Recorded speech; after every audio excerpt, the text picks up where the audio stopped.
Unit 11, Landlord and Tenant. Learning Objectives. When you have completed this unit, you will be able to accomplish the following. Identify the basic characteristics of a lease. Explain the characteristics of the 4 types of leasehold estates. Describe the purpose of various types of leases. Describe the essential provisions for a valid lease and common lease provisions. Recall the acts and laws that impact landlords, tenants, and agents, including the North Carolina Residential Rental Agreements Act, rights of tenants in foreclosure situations, the Tenant Security Deposit Act, the North Carolina Vacation Rental Act, the rights of tenants in public housing, and the rights of tenant under various fair housing laws. Identify the major provisions of North Carolina Association of Realtors' standard residential rental contract form. Key terms: constructive eviction, covenant of quiet enjoyment, estate at sufferance, estate at will, estate for years, estate from period to period, fixed lease, full service lease, graduated lease, gross lease, ground lease, holdover tenant, implied warranty of habitability, index lease, law of negligence, lease, leasehold estate, lessee, lesser, net lease, North Carolina Vacation Rental Act,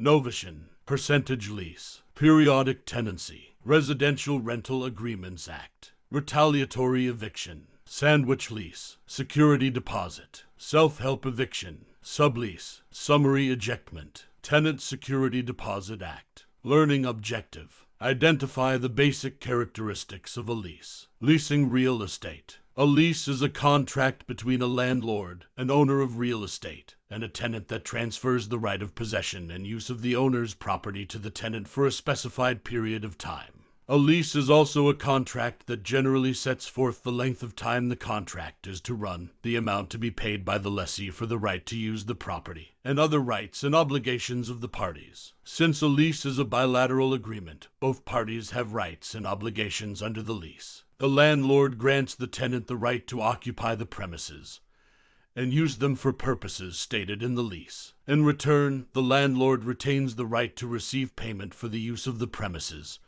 as well as a reversionary right to retake possession after the lease term has expired. A lessor's interest in leased property is called a leased fee estate plus reversionary right. The lessee is the landlord. False. A lease is a contract that gives the right of possession and use of the owner's property to the tenant for a specified period of time. True. Learning Objective. Explain the characteristics of the 4 types of leasehold estates. Leasehold estates. When a landowner leases real estate to a tenant, the tenant's right to occupy the land for the duration of the lease is called a leasehold estate. A leasehold estate is a possessory estate in land that is generally considered personal property because no ownership of the real property has changed hands. Just as there are several types of freehold estates, there are also various leasehold estates. The 4 most important are estate for years, estate from period to period, estate at will, and estate at sufferance. A major difference between the various leasehold estates is the way each is terminated. One parcel of property can be held in both a non-freehold by a tenant and freehold estate by the landlord at the same time. Leasehold estates. Type of estate. Distinguishing characteristics. Estate for years. Automatic termination after a definite period. No notice to terminate required unless written into the lease. Estate from period to period. Automatic renewal after a definite initial period, until terminated by either party with required notice. Estate at will. Terminated by either party at any time with no required notice. Estate at sufferance. Landlord must evict a legal holdover tenant. Estate for years. A leasehold estate that continues for a definite period of time, whether for years, months, weeks, or even days, is an estate for years. An estate for years always has a specific starting and ending time, and it may be for a term of less than 1 year. It automatically terminates at the end of the lease period. No notice is required to terminate the lease at the end of the lease period. When the lease period expires, the lessee is required to vacate the premises and surrender possession to the lessor. A lease for years may be terminated prior to the expiration date by the mutual consent of both parties, but otherwise neither party may terminate without showing that the lease agreement has been breached. As is characteristic of all leases, an estate for years gives the lessee the right to occupy and use the leased property, subject, of course, to the terms and covenants contained in the lease agreement itself. For example, a landlord and tenant enter into a lease to commence on October 1st, 2022, and to terminate on September 30th, 2025. The lessee will have to vacate the premises on September 30th, 2025. Regardless of whether the lessor gives any kind of notice that the tenancy has ended. Estate from period to period. An estate from period to period, or a periodic tenancy, is created when the landlord and tenant enter into an agreement that continues for a specific period, being automatically renewed for an indefinite time without a specific ending date. Rent is payable at definite intervals. Such a tenancy is generally created by agreement or operation of law to run for a certain amount of time, such as week to week, month to month, or year to year. Often a residential lease starts as an estate for years, and, at the end of the lease period, automatically rolls over into a periodic tenancy until a lease extension is signed or the lease is terminated. The agreement is automatically renewed for similar succeeding periods until one of the parties gives notice to terminate. In effect, the payment and acceptance of rent extend the lease for another period. In North Carolina, the minimum notice of termination periods are as follows. For a week-to-week tenancy, the notice period is 2 days. For a month-to-month tenancy, the notice period is 7 days. For a year-to-year tenancy, the notice period is 1 month. A month-to-month tenancy generally is created when a tenant takes possession with no definite termination date and pays rent monthly. This is usually a valid agreement. In practice, a common residential apartment lease is originally for the period of 1 year and then converts to a month-to-month lease, creating a periodic tenancy. As long as the tenant makes the rent payment on time and the landlord accepts the payment, the lease is extended for another monthly period.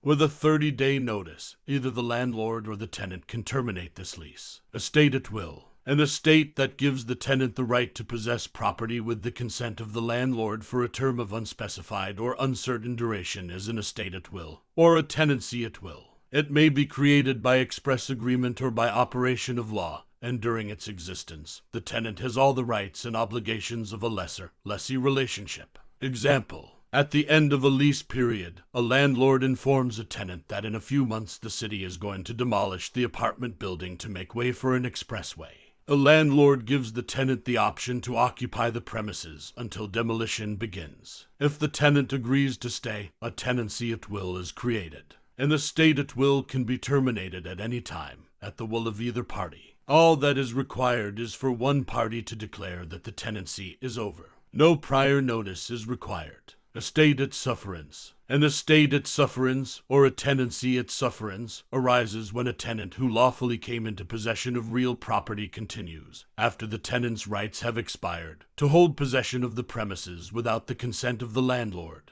An example of an estate at sufferance is when a tenant for years fails to surrender possession at the expiration of the lease. The holdover tenant has no rights in the property, and the landowner can have him or her evicted at any time, without advance notice. This is not a trespass situation because the tenant originally took possession with the consent of the lessor. This is the lowest estate in real estate. If a tenant has an estate at will or an estate at sufferance and pays the landlord rent monies that the landlord accepts, a periodic tenancy is created. If the landlord wishes to end the tenant's estate, rent cannot be accepted under either the estate at will or the estate at sufferance. A periodic tenancy is an agreement that continues for a specific period and is automatically renewed for an indefinite time without a specific ending date. True, in North Carolina, the minimum notice of termination for a month-to-month tenancy is 2 days. False. Learning objective. Describe the purpose of various types of leases. Types of leases. The manner in which rent is determined indicates the type of lease that is in force. Characteristics of lease types. Lease type. Generally used for. Lease characteristics. Fixed rental lease. Residential leases. Tenant pays a fixed amount of rent but none of the property charges. Percentage lease. Commercial leases. Tenant pays a percentage of the gross or net income as rent. Net lease. Commercial leases. Tenant pays rent plus all or some of the property charges. Graduated lease. Commercial leases. Tenant pays rent, which increases at predetermined dates. Ground lease. Commercial leases. Tenant typically pays rent on land and builds on it. Fixed or gross lease. In a fixed lease or gross lease, the tenant's obligation is to pay a fixed amount, and the landlord pays all taxes, insurance premiums, mortgage payments, repair costs, and the like connected with the property. This type of lease is most often used for residential rentals, but could be used in any type of property. Percentage lease. A percentage lease provides for rental based on a percentage of the gross or net income received by a tenant doing business on the leased property. This type of lease is usually used in the rental of retail business locations. The percentage lease usually provides for a smaller than normal fixed rental fee plus a percentage of that portion of the tenant's gross or net business income that exceeds a stated minimum. Example: a lease might provide for a fixed base monthly rental of $1,500 with a further agreement that the tenant pays an additional amount each month equivalent to 4% of all gross sales in excess of $30,000. The percentage charged in such leases varies widely with the nature of the business and is negotiable between landlord and tenant. A tenant's bargaining power is determined by the volume of business. Percentages also vary with the location of the property and general economic conditions. Net lease. A net lease provides that, in addition to the base rent, the tenant pays all or some of the property charges such as maintenance, property taxes, and insurance. This type of lease is called a net lease, and based upon how many of the property expenses the tenant pays, it would be a single net, double net, or triple net, etc. Commercial brokers frequently referred to these charges as TICAM. The monthly rental paid to the landlord is in addition to these charges and is net income for the landlord after operating costs have been paid. Leases for entire commercial or industrial buildings and the land on which they are located, ground leases, and long-term leases are frequently net leases. Graduated lease. A graduated lease provides for increases in rent to occur at set future dates. Graduated leases are often used in the rental of office space for multiple-year terms, sometimes called a step-up lease. Example: a 3-year office lease may provide for the rent to be $1,000 a month for the first year, $1,200 a month for the second year, and $1,400 a month for the third year. Index lease. An index lease allows rent to be increased or decreased periodically based on changes in a stipulated index, such as the government cost of living index or some other named index. Ground lease. When a landowner leases land to a tenant who agrees to erect a building on the land, the lease is usually referred to as a ground lease. Ground leases usually involve separate ownership of land and building. Such a lease must be for a long enough term to make the transaction desirable to the tenant investing in the building. These leases are generally net leases that require the lessee to pay rent as well as real estate taxes, insurance, upkeep, and repairs. Ground leases often run for terms of 99 years or longer. Such leases should be very clear about ownership of the improvements on the land at the end of the lease. Oil and mineral lease. When oil companies lease land to explore for oil, gas, and other minerals, a special lease agreement must be negotiated. Usually, the landowner receives a cash payment for executing the lease. If minerals are found, the property owner usually receives a portion of the value of the minerals as a royalty. The North Carolina Statute of Frauds states that any mineral lease, regardless of duration, must be in writing to be enforceable. Full-service lease. Full-service leases are commercial leases that are often used in large office or multi-tenant buildings such as shopping centers where the tenants share in overall operating expenses for the common areas and the building.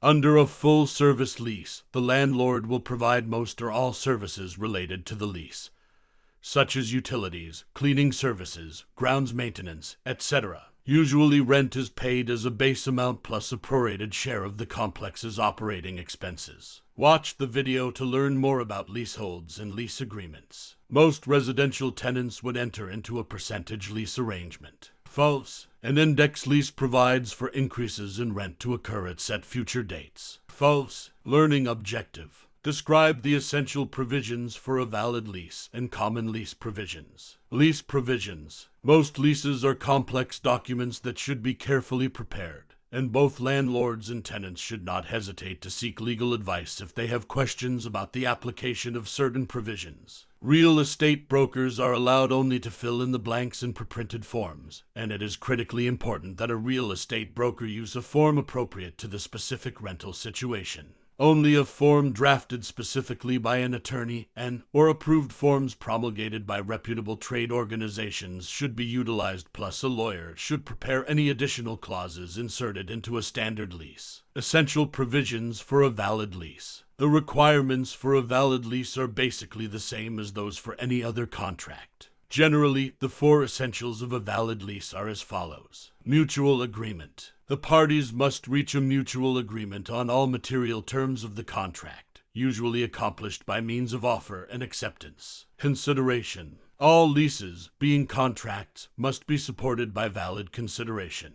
In the leasing of real estate, rent is the normal consideration granted for the right to occupy the leased premises. Capacity to contract. The parties must have the legal capacity to contract. That is, they must be of sound mind, sober, and of legal age. If a person is mentally incompetent in fact, the contract would be voidable. Legal objectives. The objectives of the lease must be legal. When the statute of frauds applies, an oral lease is considered to be unenforceable. A description of the leased premises should be stated clearly. If the lease covers land, the legal description of the real estate should be used. If the lease is for part of a building, such as office space or an apartment, that part of the property should be described clearly and carefully. If supplemental space is to be included, the lease should clearly identify it. Common major provisions. Many other provisions are commonly found in lease agreements. Although the attorneys of the landlord or the tenant usually draft commercial leases to satisfy the unique requirements of the individual leasing situation, many of the following provisions will still be included.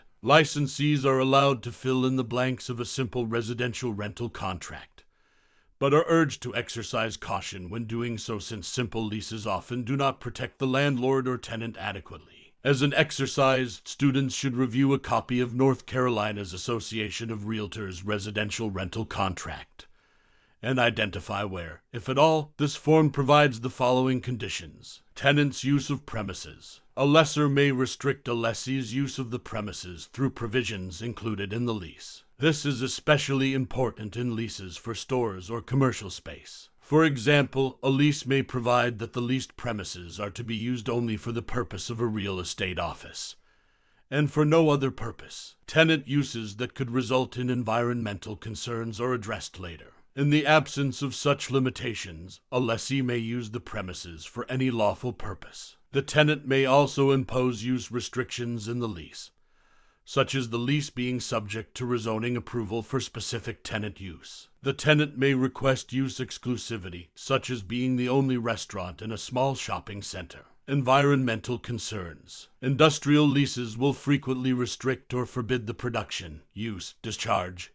or storage of hazardous materials on the property due to environmental concerns. Since some state and federal regulations will hold the landowner liable for environmental contamination even if they did not create the problem, it is vital to contractually agree to the handling or disposal of any allowed contaminants. Lease provisions for periodic inspection of compliance with governmental regulations for the handling of hazardous materials would be appropriate. Lessee should conduct a thorough environmental evaluation of the site before signing any lease that would make them liable for all environmental cleanup expenses upon termination of the lease, since contamination from a previous use might already exist. Fixtures. Neither the landlord nor the tenant is required to make any improvements to the leased property. In the absence of an agreement to the contrary, the tenant may make improvements with the landlord's express permission. Any such alterations generally become the property of the landlord. That is, they become fixtures. However, as discussed in Unit 2, a tenant may be given the right by the terms of the lease to install trade fixtures. It is customary to stipulate that such trade fixtures may be removed by the tenant before the lease expires, provided the tenant restores the premises to pre-lease condition, normal wear and tear excluded.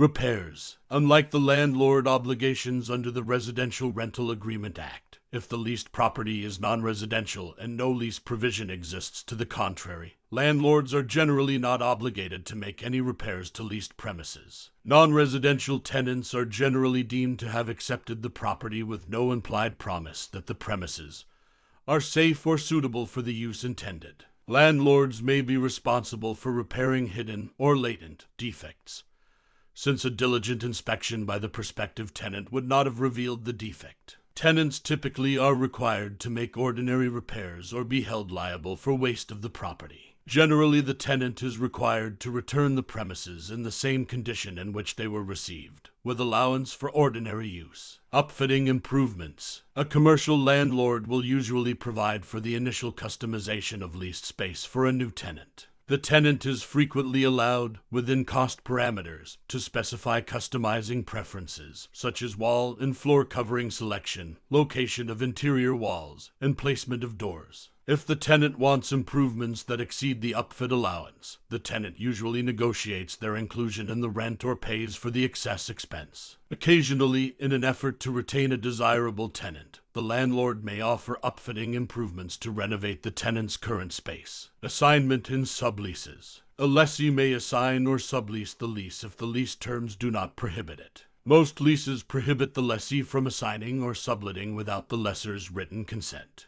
The lessor, therefore, retains control over the occupancy of the leased premises, but must not unreasonably withhold consent. With an assignment, a tenant transfers all leasehold interests, which include both the entire term of the lease and all premiums. In an assignment, the new tenant is the assignee who pays the rent directly to the landlord, and the original tenant, who is the assignor, is held secondarily liable for the rent, unless they are able to obtain a release from the landlord. One who transfers less than all of the leasehold interests by leasing them to a new tenant subleases, and retains a reversionary interest to re-enter the property prior to the end of the original lease period. In effect, a sublease is the making of a new lease, wherein the original lessee becomes a sublessor and the new tenant becomes a sublessee. In most cases, the sublease or assignment of a lease does not relieve the original lessee of the obligation to make rental payments. When a lease is assigned, the original tenant retains secondary liability for paying the rent. When a lease is sublet, the original tenant retains primary liability for paying the rent. The sublessor's interest in the real estate is known as a sandwich lease. The landlord may offer the original tenant a novation where the landlord signs a new lease with the new tenant, thereby releasing the original tenant from further liability. Term of the lease and lease renewal. The term of a lease is the period for which the lease will be in effect, and it should be set out precisely in the lease contract. The date of the beginning of the term and the date of its ending should be noted, together with a statement of the total period of the lease. Unless specifically provided for in the lease, a lessee typically has no right to renew a lease. A renewal clause should stipulate when the lessee must notify the lessor that the lease will be renewed, how the lessor must be notified, and the length of the new lease period. A provision permitting automatic renewals should address timely termination notification requirements by either party. Default. As with all well-written contracts, a provision should address legal remedies in the case of default by either party. The most common examples of default are by the lessee through non-payment of rent, damage to the property, or abandonment of the property. Although the landlord can be in default, it is less likely. The remedies for default are limited to the conditions of the lease or applicable statutes. Options to purchase or first right of refusal. Many leases contain an option that grants the lessee the right to purchase the leased premises. At the end of the lease, this provision is particularly likely in a ground lease where the tenant has significantly improved the landlord's property. Usually, the price of the property is agreed to in advance, but sometimes the parties agree to abide by an estimate of value compiled by a selected group of appraisers done at the time of the purchase. Every option should state the purchase price or the exact method used to determine the purchase price. Instead of an option to purchase, a lease may contain a right of first refusal. Landlord's right to enter in the covenant of quiet enjoyment. Once a valid lease has been executed, the lessor, as the owner of the real estate, is usually bound by the covenant of quiet enjoyment that is implied by law. Under this covenant, the lessor guarantees that the lessee may take possession of the leased premises, and that no one, including the landlord, will interfere with the tenant's possession or use of the property. This covenant also means that the tenant will not be affected by any defects in the landlord's title. The landlord has no right to enter the leased premises during the lease term unless the lease specifically gives the landlord or their agent this right. Usually, the landlord retains the right to enter to inspect the property, to make necessary repairs, to show the property to potential tenants, and to check in case of an emergency. Most leases provide that the landlord or their agent must give the tenant a certain amount of notice before entering the premises. Termination of leases. As with any contract, a lease is discharged when the contract terminates. Termination can occur when all parties have fully performed their obligations under the agreement. The landlord and tenant may mutually agree to cancel the lease, but if the tenant simply abandons the property, the tenant remains liable for the terms of the lease, including the payment of rent. Leases may be terminated in the following ways. The parties to a lease may mutually agree to cancel the lease. When the lease term expires, the lease is terminated automatically. A tenancy may be terminated by operation of law, as in a bankruptcy or condemnation proceeding.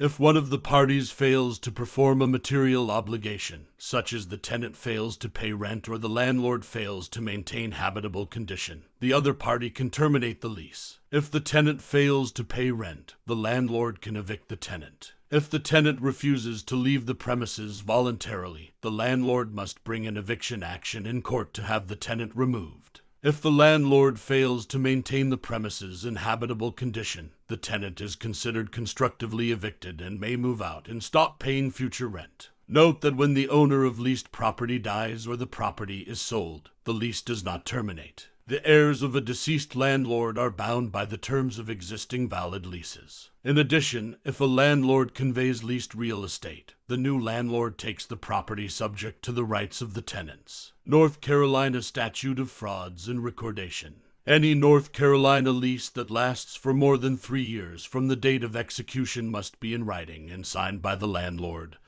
and the tenant to comply with the North Carolina Statute of Frauds. For instance, a lease signed on January 1, 2017, and terminating on December 31, 2017, does not have to be in writing.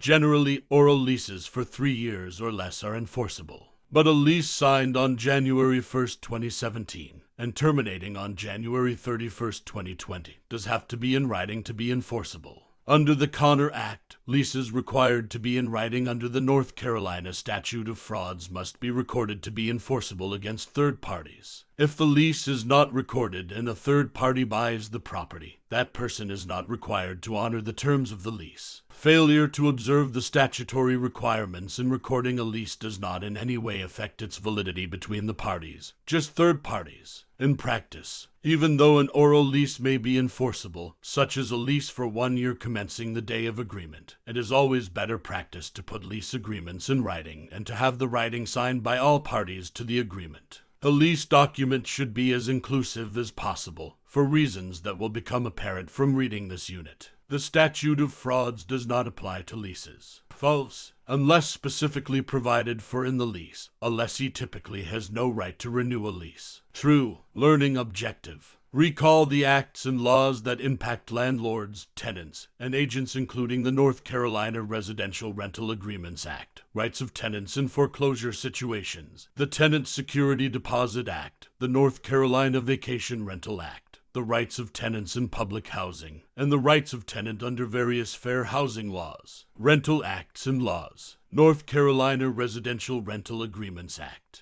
In North Carolina, residential leases and the landlord-tenant relationship are governed by the Residential Rental Agreements Act. The primary purpose of this act is to ensure that only habitable residential units are rented. A failure to comply with the terms of this act has potentially serious consequences. The act does not apply to transient quarters such as hotels or motels, nor does it apply to commercial or rent-free properties. Obligations of landlord and tenant are mutually dependent. The North Carolina Residential Rental Agreements Act makes the obligations of the landlord and the tenant mutually dependent. That is, if either the landlord or the tenant fails to fulfill a duty, the other party is no longer responsible for fulfilling an equivalent duty. For example, if the landlord fails to provide the tenant with habitable premises, the tenant does not have to remain in the premises for the full lease term. Furthermore, the statutory duties of the landlord, according to this act, cannot be waived or altered by lease provision or other agreement between landlord and tenant. For example, the landlord is not allowed to lease the property for reduced rent in exchange for the tenant accepting the property and as his condition. If a real estate broker is acting as an agent for a landlord, the court sees the broker as a landlord under the act. Landlord's statutory duties. The act provides that the landlord's primary duty is implied warranty of habitability, to supply fit and habitable premises to the tenant. This means the premises must be fit for human occupancy. The act sets forth standards for habitability and instructs the landlord to do whatever is necessary to put and keep the premises in a fit and habitable condition. A landlord must comply with current building and housing codes, make all necessary repairs to keep the premises in a habitable condition, keep all common areas safe, and maintain all electrical, plumbing, sanitary, heating, ventilating, and other facilities. The broker who is managing the property for the landlord is defined as the landlord under the Act. A 2009 amendment to the Act added the requirement that the landlord remediate any imminently dangerous condition within a reasonable period of time.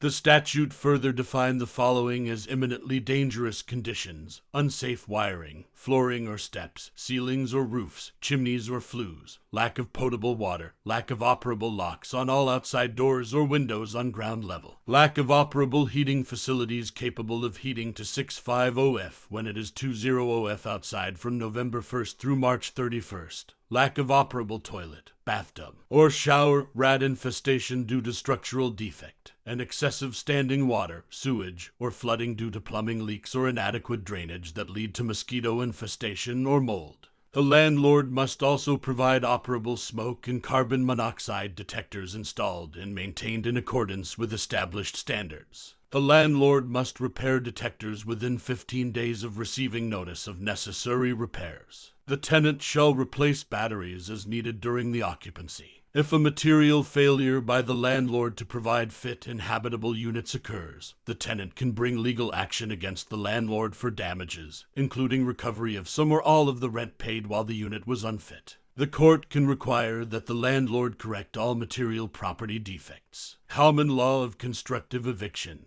In addition to remedies under the North Carolina Residential Rental Agreement Act, the tenant can invoke the protection of the common law doctrine of constructive eviction. This doctrine gives the tenant the right, in effect, to cancel the remainder of the lease and vacate the premises without penalties if the landlord repeatedly fails to satisfy habitability requirements. The tenant gives the landlord notice that the premises are uninhabitable. If the situation is not corrected within a reasonable time, the tenant can leave the premises and is no longer responsible for paying future rent. In effect, the tenant evicts himself or herself by building a case to prove the landlord's breach of the bilateral lease agreement. Of course, the tenant is responsible for paying rent up to and including the last day of occupancy. Tenant is forbidden to withhold rent while in possession of the unit. The tenant's security deposit, if any, is to be returned to the tenant. Common law of negligence. Tenants or their guests are sometimes injured on leased property, and the question arises as to whether the landlord can be held accountable for those injuries. The common law of negligence holds that the landlord is liable for injuries that occur in common areas, hallways, stairways, elevators, sidewalks, and parking lots, when the landlord has negligently failed to maintain safe conditions in those areas. Therefore, if a tenant or guest has the right to be on the premises and is injured because of the landlord's failure to maintain the common areas, the injured party may be able to recover damages from the landlord. However, if the injury occurs in the area exclusively occupied by the tenant, such as an apartment or office space, the results are different. Generally, the landlord is not liable for injuries that occur within the leased premises. The only exception to this rule is if the landlord failed to keep the premises in a habitable condition. Under the North Carolina Residential Rental Agreements Act, the fact that the landlord failed to maintain the leased premises in a fit and habitable condition can be presented in court as evidence of the landlord's negligence. The negligence could mean that the landlord would be held liable for the injury. With the increase in crime, the landlord's liability for criminal acts that occur on leased premises or the common areas of rental property has become an issue. In North Carolina, a landlord is not generally liable for criminal acts committed against tenants unless the landlord knew or should have known of a dangerous situation and did nothing to protect the tenants. For instance, if a rental property is in a high-crime area and the landlord knows that the security system is grossly inadequate, the landlord may be liable if a tenant is injured in a mugging in a building hallway. Tenant's statutory duties. The Act states that the tenant's primary duty is to maintain the dwelling unit. This means the tenant must keep the occupied premises clean and safe, dispose of all garbage and other waste, keep the plumbing fixtures clean, comply with the obligations imposed on tenants by current housing and building codes, replace batteries and smoke detectors as needed during the tenancy, refrain from deliberately or negligently damaging the premises, and take responsibility for any damage that does occur. Tenant prohibited from unilaterally withholding rent. Under the Residential Rental Agreements Act, tenants do not have the right to withhold rent before they obtain a court order giving them that right. Thus, even when the tenant has a legitimate complaint against the landlord, the tenant cannot decide to withhold all or a portion of the rent as a remedy. Note that this provision does not alter the tenant's right to vacate the premises and stop paying future rent on the basis of constructive eviction. A tenant who withholds the rent but retains possession of the property has violated the rental agreement, giving the landlord the right to evict. In practice, despite several written requests from the tenant, the landlord has not had the heating system in the tenant's unit repaired. Tired of waiting on the landlord, the tenant hires a HVAC repair person to fix the unit and pays for the service call himself. The tenant then deducts the cost of the repair from the rent check for that month. This might be considered withholding rent because the entire rent payment was not submitted. Furthermore, a tenant does not have the right to make changes or repairs to the landlord's property without the landlord's permission. Residential eviction laws, procedures. The only possible legal eviction remedy is through the court system. In other words, a landlord cannot use self-help eviction remedies, no matter how peaceful. For example, the landlord cannot change the locks on the doors to prevent the tenant from entering the premises, cut off the tenant's utilities, or seize the tenant's possessions. Instead, the landlord must bring an eviction action in court before a magistrate in district court. A state statute sets forth public policy against the self-help eviction procedure and replaces it with a procedure called summary ejectment. This hearing before a magistrate in small claims court is the only legal way a landlord can evict a tenant. The law also provides direction on the appropriate disposal of an evicted tenant's abandoned personal property. Note that the seizure of the personal property is prohibited. Expedited eviction is possible when the tenant, the tenant's family member, or guest has engaged in criminal activity in the leased unit. Landlord should seek legal assistance before filing for expedited eviction.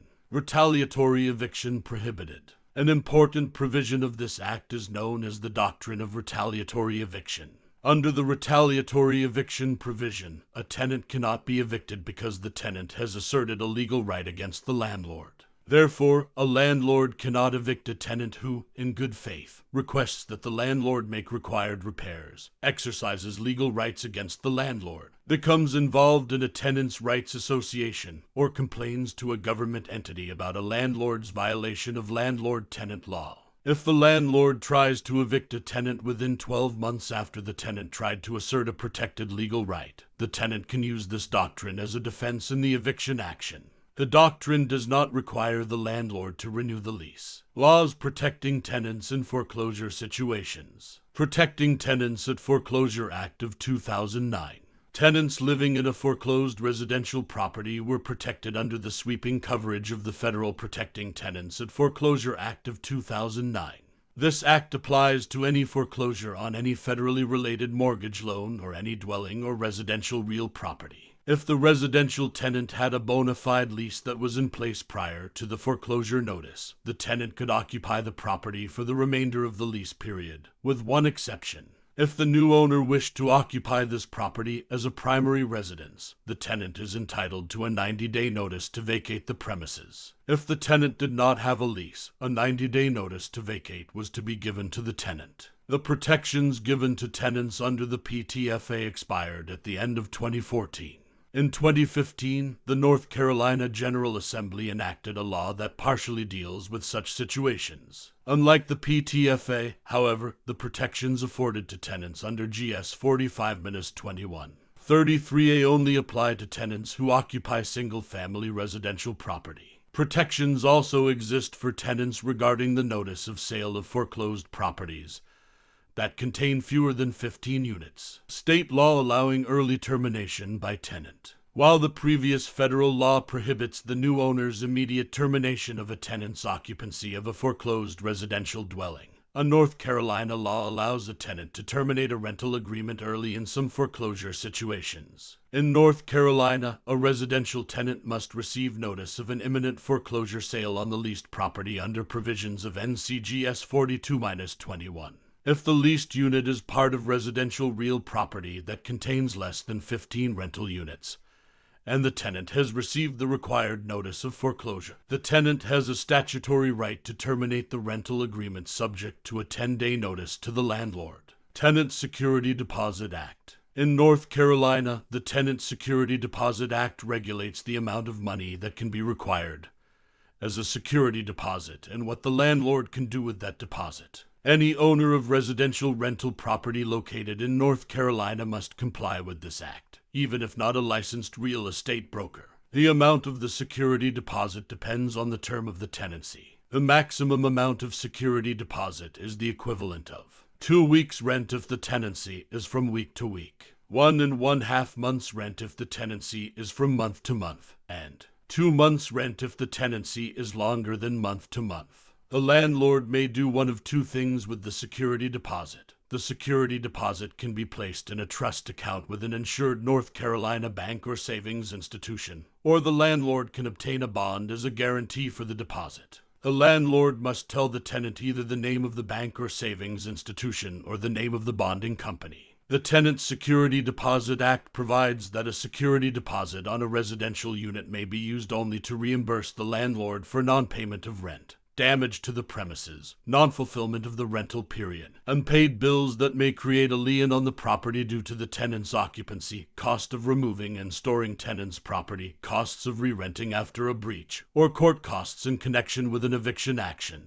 If a tenant breaches the lease and abandons the property, the landlord is obligated to diligently attempt to find a new tenant as soon as possible. If the property is re-rented, the landlord can withhold only the part of the security deposit that covers the lost rent plus costs of re-renting. The remainder of the deposit must be returned to the breaching tenant. If the security deposit does not entirely cover the rent lost due to breach, the landlord may retain the entire deposit and employ other legal methods to recoup the loss of rent. Upon the termination of the lease, the landlord or his agent must account for the tenant's security deposit to the tenant in writing within 30 days. An itemized account of any permitted deductions from the deposit with the return of any unused money must be sent to the last known address of the tenant. If the landlord's claim against the tenant's security deposit cannot be determined within 30 days, tenant must be provided an interim accounting with a final accounting no later than 60 days from termination of tenancy and delivery of possession of the premises to the landlord or his agent. If pets are allowed on the premises, the landlord is allowed to charge a separate, reasonable pet fee that can be non-refundable. If the animal is a service animal, such as a seeing eye dog, it would not be regarded as a pet, and a pet fee would not be allowed because a service animal is considered to be an extension of the handicapped person. Damages to the premises. Even though the tenant's security deposit may be retained in whole or in part to pay for damages to the premises, the landlord cannot use the deposit to pay for damages that may be classified under the broad term ordinary wear and tear. Real estate law in North Carolina does not define what may constitute ordinary wear and tear versus what may constitute actual damages to the premises. NCREC has published consumer information on tenant security deposits that provides excellent guidance to landlords, property managers, and tenants. Common examples of ordinary wear and tear are dirty carpet or carpet worn from lawn use, peeling, faded, and cracked paint, dirty walls and windows, leaking plumbing and worn plumbing fixtures, and frayed curtains, and broken blind strings. Examples of other damages for which use of the deposit is permitted are large holes in the walls, crayon marks, broken plumbing fixtures, windows, and countertops, burned places and stains on carpeting, bizarre or unauthorized paint colors, appliances requiring extraordinary cleaning due to excessive filth, and extraordinary cleaning of the unit due to excessive filth. North Carolina Vacation Rental Act. The North Carolina Vacation Rental Act went into effect January 1, 2000, and is modeled after the Residential Rental Agreement Act. The purpose of the act is to establish uniform rules for landlords, tenants, and their agents involved in the handling of short-term rentals under 90 days in length where the tenant has a primary residence elsewhere. The act applies to all landlords who rent residential property for the purposes of vacation, recreation, or leisure. It is important to note that a vacation rental property manager, like other types of property managers for others, must be a licensed real estate broker. A broker may pay a referral fee to an unlicensed travel agent for procuring a tenant only for vacation rentals, according to certain guidelines found in NCREC Rule A-109, and provided that no other acts of real estate brokerage requiring a license are performed by the travel agent. The Vacation Rental Act authorizes all rental agreements to be in writing. The landlord to collect payments in advance of the tenancy, but monies must be placed in an escrow account in a federally insured depository or trust institution authorized to do business in North Carolina. The landlord to refund tenants' payments if fit and habitable premises cannot be provided or substitute a reasonable comparable property in such condition. Regulations for the use of monies collected as security deposits. The new owner to take title subject to rentals for the next 180 days, if the property is sold. An expedited eviction procedure. The landlord to provide tenants with fit premises and keep property repaired and safe. The tenants to maintain the property and not damage the premises. Upon compliance, the tenants to be given a refund of their rent if tenants are ordered by authorities to evacuate, unless the tenants had been offered evacuation insurance to cover the potential risk, and any automatic forfeiture of tenant security deposit due to a breach by the tenant is prohibited. The VRA also imposes the following obligations when residential property subject to pending but unfulfilled vacation rental agreements is sold. Prior to entering into a contract to sell, the seller-owner must disclose to the prospective buyer all time periods during which the property is subject to a vacation lease agreement. Within 10 days after the transfer, the grantor must disclose to the grantee the name and address of each tenant and provide the grantee with a copy of each lease agreement. The buyer must honor all existing lease agreements that will end within 180 days after the transfer, defined as the recording of the deed to the buyer. Tenants under signed lease agreements ending more than 180 days after the property transfer may not enforce the lease against the new owner, but they are entitled to a refund of all advance rent and fees paid, subject to permissible deductions, i.e., administrative fee and fees to third parties for goods, services procured for the tenant. The Vacation Rental Act is a frequent topic of discussion in continuing education courses. Brokers who work in a market where vacation rentals and sales are a dominant share of business should avail themselves of these programs and stay current on changes in law and practice. You can learn more about the Act here. The NCREC also has a brochure titled Owning Vacation Rental Property: Constitutional Rights of Tenants in Public Housing.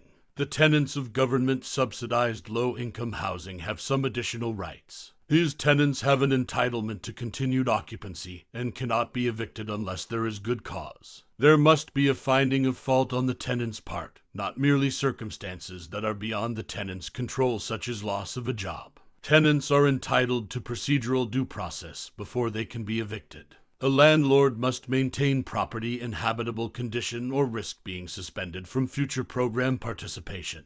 Other landlord-tenant rules. Landlords must comply with federal and state fair housing laws and must not discriminate unlawfully. Violation of the Residential Rental Agreements Act may also constitute a violation of the Unfair and Deceptive Business or Trade Practices Act that can result in the payment of treble damages if found guilty. NCREC also can discipline a licensee for violation of these laws. Landlords must comply with sexual harassment statutes, which prohibit unsolicited overt demands for sexual favors when negotiating a lease or determining rights under a lease. Landlords also must comply with the Americans with Disabilities Act. A landlord is allowed to lease the property for reduced rent in exchange for the tenant accepting the property and as is condition. False. Tenants have the right to withhold rent if the property condition deteriorates during their lease. False. Learning objective. Identify the major provisions of North Carolina Association of Realtors' standard residential rental contract form.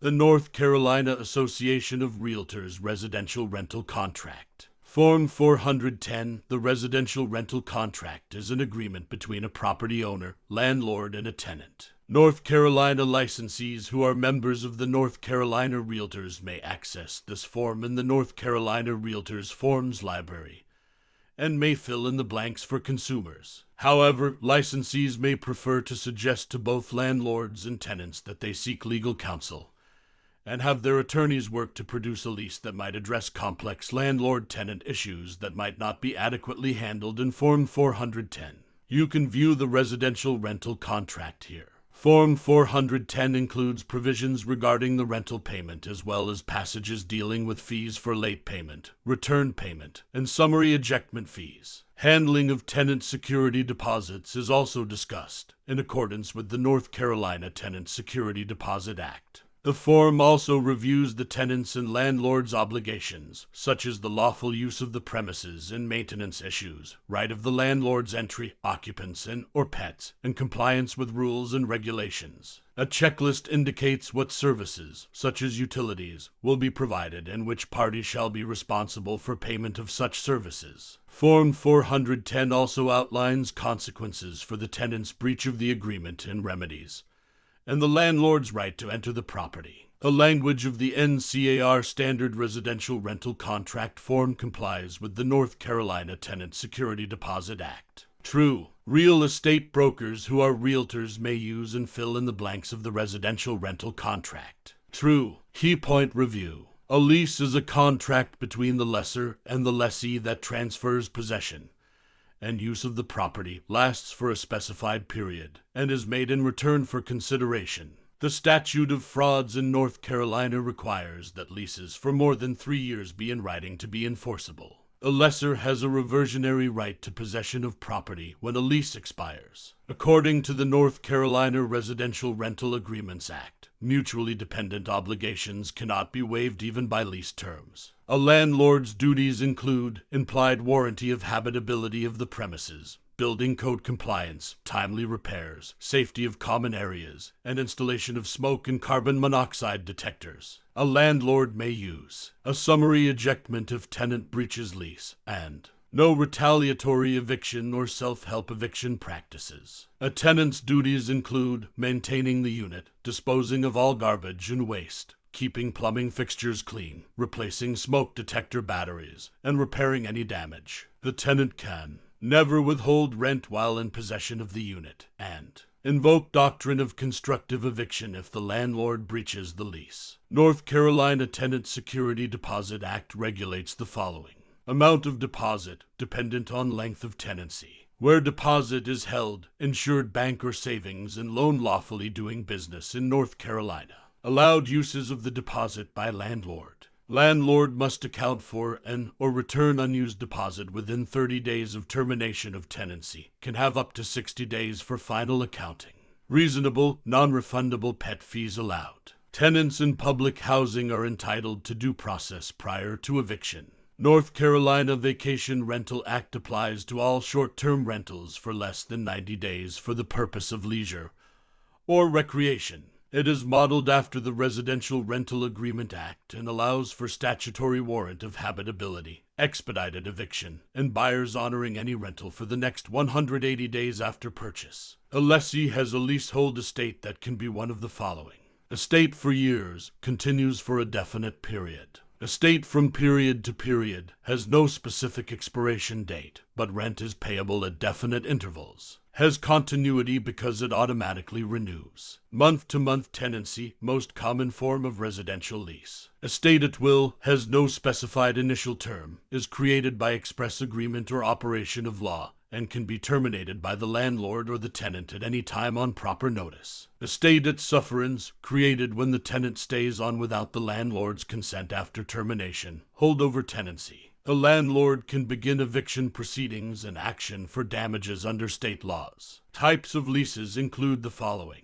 A fixed lease requires the tenant to pay basic rent and the landlord to pay expenses of ownership. In a percentage lease, the retail tenant pays basic rent plus a percentage of gross sales and may pay property expenses. A net lease requires the tenant to pay basic rent plus all or most property expenses, and the landlord to pay some property expenses. A variable lease allows an increase in rent during the lease period. A graduated lease states specific rent increases. An index lease allows rent changes based on the consumer price index or other indicator. A ground lease involves separate ownership of the land and the buildings. A valid lease includes the following.